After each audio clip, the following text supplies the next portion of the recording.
some of our friends got into it, and I was working an hour away in the drive and everything, and we had the land. And so when I mentioned to Duran, I said, why don't we build chicken houses?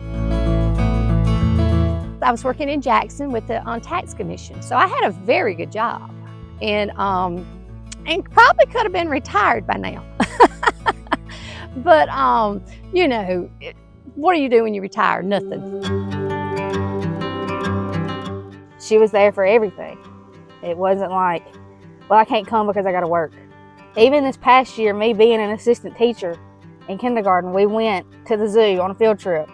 And I told her, I was like, I'm going to need you to help chaperone this field trip. And she did. Being in the chicken business, I was able to be at everything. I was the best school mom. I mean, I would do the chickens and I'd go to the school, you know, to make sure they didn't need anything. Or if they did need something, they called Rhonda and they'd say, hey, can you go get us this? We need this. And, you know, and it was just rewarding to be able to not miss anything, because, you know, if you have an 8-to-5 job, somebody's keeping your baby.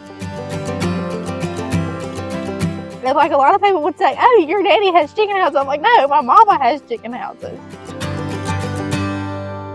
They put in a lot of hard work, especially her, whenever she was doing it by herself. To me, it's very rewarding. For 29 years, I've done it, so this is all I've known.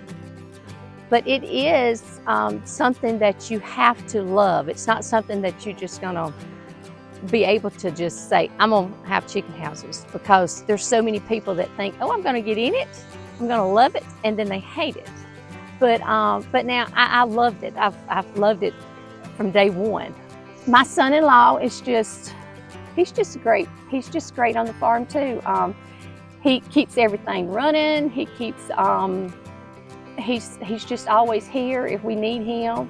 You know, so we're just a good farm working family. You know, and I'm just hoping this little grandbaby that we just have is, me and him's just gonna load up on that Kubota, and away we gonna go check chickens, you know.